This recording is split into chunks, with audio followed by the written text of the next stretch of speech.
એમાં અમારો મિત્ર ગભો, ગભાને બિચારાને કંપની ફોલ્ડ, જીભ જલાઈ સોંટે અટકે.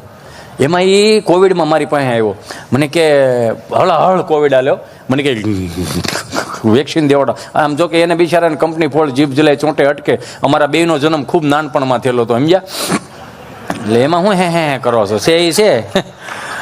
એટલે મારી પાસે આવ્યો, મને કે વેક્સિન દેવડાવવા જાઉં. મેં ક્યાં જાઉં? વેક્સિન દેવડાવો. મેં કીધું સારું હાલો વેક્સિન દેવડાવે. સુરત આરોગ્ય કેન્દ્ર મેં વેક્સિન દેવડાવે. કે ત્યાં નર્સ બેન બેઠેલા હતા અને ગભા ના બેહેરો તો બેને દૂરથી એમ કીધું, તમારો પહેલો ડોઝ છે કે બીજો ડોઝ? બીજો ડોઝ. અચ્છા બીજો ડોઝ છે, તો પહેલો ડોઝ તમે કયા હાથે આપેલો હતો? જમણા હાથે. અચ્છા જમણા હાથે. તો મેં ગભરાવ છું શા માટે તમે? ગભરાતો નથી, વિચાર કરું. શું વિચાર કરો છો તમે? વિચાર એ કરું છું તમે કેટલું પ્રેમથી પૂછો છો.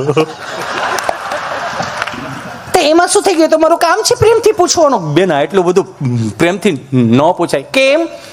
ભારત સરકારે જ 3 ડોઝ નું જ કીધું છે. હા એટલું બધું પ્રેમથી પૂછશો તમે 7-8 ડોઝ લઈ લેવું. એક તો વેક્સિન ઘટે છે ને એ થોડાક દીધે પાછું મારી પાસે મને કે કલેક્ટર સાહેબને મળવા જાવ. મેં કાં કે પોલીસ વાળા સાહેબની ફરિયાદ કરવા. મેં કાં એ કે આપણે બહાર જાય તો મોર બોલાવે છે. કીધું એમાં શું વાંધો, આપણે બારું નહીં જવાનું. એ કે 35 વર્ષના થયા, ઘેરે મોટા થયા જ નથી, બહાર જ મોટા થયા. પણ હા એને હાવ જડબે સલાહ કર્યું છે, એમ થોડું હાલે, બહાર તો જવું જ પડે. તો પછી મોર બોલાવશે કે ભલે બોલાવે, ખાલી કલેક્ટર સાહેબને કહેવા જવું છે કે અમે બહાર જાઉં, સાહેબ મોર બોલાવે. ઓલા દંડા રહ્યા ને એ દંડા ફેરવી નાખો. કેમ કે જૂના દંડામાં હવે શીપટીયું બહુ આવે છે, નવા દંડા આપો. એ કે બોલો આનું શું કરો તમે? રામ બોલું કરે. ગામડામાં મોટા છે બાપજી, ગુરુ મહારાજ ખરેખર ગામડામાં મોટો થયો ને કોઠા હોય વાળો બહુ હોય, એની પણ ડિગ્રી ભણતર, બીજું બાહ્ય જ્ઞાન ન હોય, ભાષાનું જ્ઞાન ન હોય. હું તો કાયમિકને માટે કહું, ગુજરાતી ભાષા બોલતા શરમાતા નહીં કોઈ દી. શું કામ નહીં શરમાતા? કે આ માતૃભાષા છે આપણી, આપણા બાપની ભાષા છે. ઘણા વર્ષોથી આ બધું હાચવતા આવી. અંગ્રેજી બોલો, ભણો, લખો, શીખો, વાંચો, કડકડાટ બોલો, પણ અંગ્રેજી ભણવું ન આવવું જોઈએ. અંગ્રેજી ભાષા A ફોર એપલ ખવડાવતા શીખવાડે, Z ફોર ઝીબ્રા ખવડાવીને જાનવર વૃત્તિ જેવા કદાચ થઈ જતા. હું તો ભણ્યો નથી એટલે સીતારામ. પણ ગુજરાતી ભાષાનો એક અક્ષર 2 અક્ષર લઈ લો, અથી હાવ અભણ હોય તો એક નથી જ્ઞાની કરીને મોકલે. મારીને તમારી ગુજરાતી ભાષા છે મારા બાપ, અને હાચવવાની જવાબદારી મારીને તમારી છે. આ સંસ્કૃતિની હાચવવાની જવાબદારી મારીને તમારી છે. 4 દાદા મંદિરના ઓટલે બેઠેલા ને તો કે વિદેશથી યુરોપિયન આવ્યા છે, માયલા જતા આમાં ફોટા બોટા પાડતા છે. એટલે દાદાને કીધું જુનાગઢ કેટલા હોટા હાય, તમે સમજી જાય. એટલે હું બોલવા માંગુ છું. ઓલા ભૂરિયા દાદાને હું પૂછ્યું એ તમને ખબર પડી જાય. એક્સક્યુઝ મી અંકલ, યહાં સે જુનાગઢ કેટલા હોટા હાય? હા યહાં સે જુનાગઢ કેટલા હોટા હાય? હા ભાઈ જાવા દે ને ભાઈ, અહીંથી જાને. એક તો તડકો છે ને માથું ખાતો, જાને ભાઈ. એક તો કોરામાં કપાય છે, ઉગા નથી. જા ભાઈ આને મોકલી દો ને ભાઈ, જવા દે. એને એમ કે આ ભાષા નહીં સમજ પડતી તો એને બીજી ટ્રાય કરી. એક્સક્યુઝ મી અંકલ, યહાં સે જુનાગઢ કેટલા હોટા હાય? લા ભાઈ આને કોઈક સમજાવો ને ભાઈ, જા ને ભાઈ. ઓલી કે હજી આ નહીં સમજ, ઓલી ત્રીજી ભાષાનો પ્રયોગ કર્યો. એક્સક્યુઝ મી અંકલ, યહાં સે જુનાગઢ કેટલા હોટા હાય? પછી બાપાએ રાજુલાને જોડો કાઢ્યો. આમ આમ કરવા જતા ને કે હવે આવડો આંટી જાય, કે હાલો આપણે જઈ પીએ ગયા.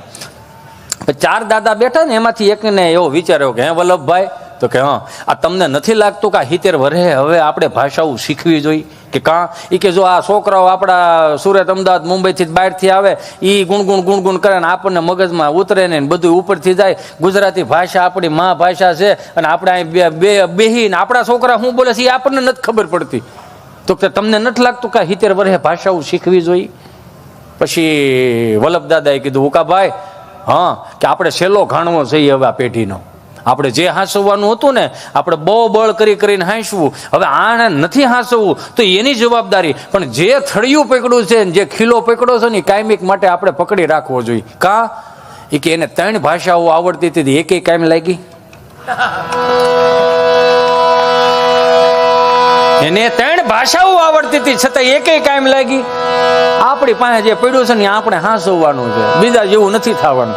બીજા જેવું થવા ગયા એમ જ આપણે મરી ગયા છે.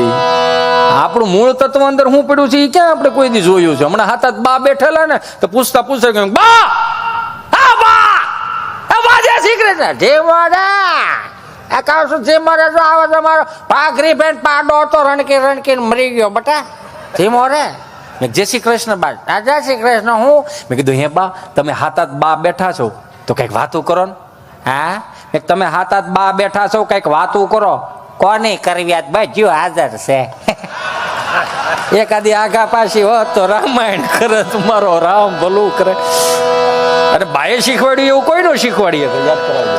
બાએ શીખવાડ્યું એવું કોઈ નું શીખવાડે કે હું કાયમિક ને માટે કહું મને માફ કરજો.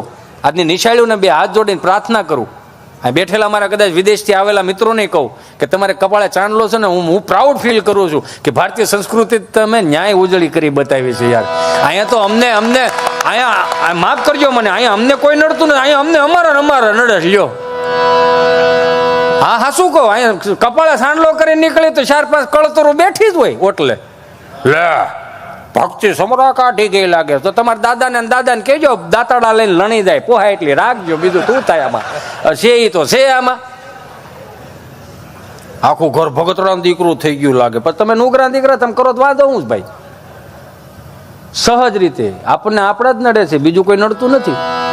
બા બિચારા બરોબર માયલા જતા હતા ને તો હું બરોબર રસ્તામાં પડ્યો એમ આડો પડ્યો મતલબમાં મેં કે જય શ્રી કૃષ્ણ મેં જય શ્રી કૃષ્ણ બા અરે ઠાકોરજીને પ્રસાદ ખાતો હતા કાજુ બદામ કિસમિસ ને મેં લાવો બા કાજુ બદામ કિસમિસ ખાધા સોમવારે ખાધા મજા આવી મંગળવારે ખાધા મજા આવી પછી બુધવાર મારે કેવું પડ્યું મેં બા આ કાજુ બદામ સવાઈ જાય છે કિસમિસ તો એક તો આ શાળામાં કઠણ થઈ જાય અને દાંતે ચડે ને તો ભીની થાય કરી પડે એટલે કાઢવી પડે પરાણે તમે થોડોક પ્રસાદ ઘરે લેતા હતા ક્યારે લેતી જાવ છું મેં તો ફળિયામાં બીજા છોકરા રમતા હોય ને આપો ને બા આ તો એ નહીં આપું મેં તો બા તો એક કામ કરો ને મારા દાદા બેઠા હોય એને આપા એ નહીં આપું મેં તો તમે ખાવ ને ઓ ખાવ રોયા પણ મોઢામાં દાંત નમળે ને મારો દીકરો તો આ ગલોફે તો ઓલો ગલોફે સગળે રાખું નો સવાય પછી જ તને આપું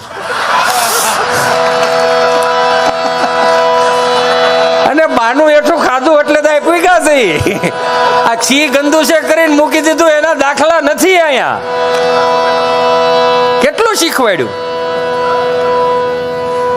કેટલું શીખવાડ્યું પ્રેક્ટિકલી શીખવાડ્યું. એકને કાકા આમ જો પેલા તો રામજી મંદિર આમ કોઈક છોકરા રાઈડ થતા હોય ને હું બા મને આ લઈ જાય એટલે બા હું કે હાલો ઝાલર વગાડવાનું ટાણું થઈ ગયું હાલો મારો દીકરો આપણે મંદિર જાય રામજી મંદિરે લઈ જાય. એકને કાખમાં નાખ્યો એક આંગળીએ હોય ત્રણ મોર થઈ ગયા હોય એક બે વાહે ઢવડાતા આવતા હોય રોતા હોય એટલે સંયુક્ત વસુદેવ કુટુંબની ભાવનાથી બધા ભાઈઓ રહેતા એમ હું કહેવા માંગુ છું ને એ સમજો ખાલી હો કરો માં વસુદેવ ભાવનાથી કુટુંબથી બધા રહેતા હતા. બે મોર થઈ ગયો ને કાખમાં હોય આંગળી હોય ને એક વૈશમાંથી આમ ત્રાણે પાડતું હોય મને મત ના ગોળા ખાટ બા હું કે હાલ મારો દીકરો હાલ રામજી મંદિરે હાકર કોળા આપશે હાલ મારો દીકરો હાલ બધા નામ લાઈનમાં બેહારે. જય શ્રી કૃષ્ણ કરતા બાએ શીખવાડ્યું એક જે વળી ગોઠણિયા ભરી ધીમે ધીમે મોટો થતો ને એને ખોળે બેહારે એના બે હાથ પકડીને પછી આમ કરે હાલો રાધે રાધે રાધે રાધે અમે આવડા રાધે રાધે રાધે રાધે રાધે કર બાકી જાય રાધે રાધે રાધે રાધે રાધે કે રાધે રાધે રાધે રાધે રાધે રાધે રાધે કરતા બાએ શીખવાડ્યું. જય સ્વામિનારાયણ કરતા જય શ્રી કૃષ્ણ કરતા બાએ શીખવાડ્યું. કપાળે ચાંદલો કરતા બાએ શીખવાડ્યું. ભારતીય સંસ્કૃતિના બે હાથ જોડે નમસ્કાર બાએ શીખવાડ્યા.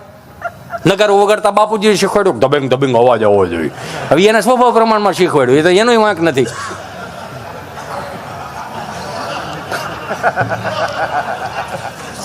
ચરણામૃત લેતા બાએ શીખવાડ્યું. ચરણામૃત લેતા જમણો હાથ આગળ ધરો ડાબો હાથ નીચે તુલસી પત્ર આવશે અને ગાયનું ગળ્યું દૂધ આવશે બેટા ઠાકરજીને ધરેલું ચરણામૃત એને આંખે અડાડો પછી પીવો.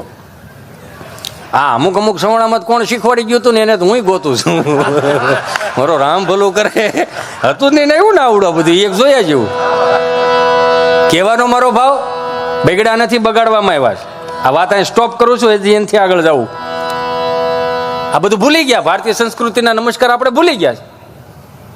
નવી પેઢીને અંગ્રેજીમાં મોટા કરી આ ફિલ્મવાળા આપણને ન હોય એવું શીખવાડે નકરું ટૂંકું કરી દે. ગામડામાં દાદાજી બોલતા હતા હિન્દી ફિલ્મવાળાએ દાદુ શીખવાડ્યું.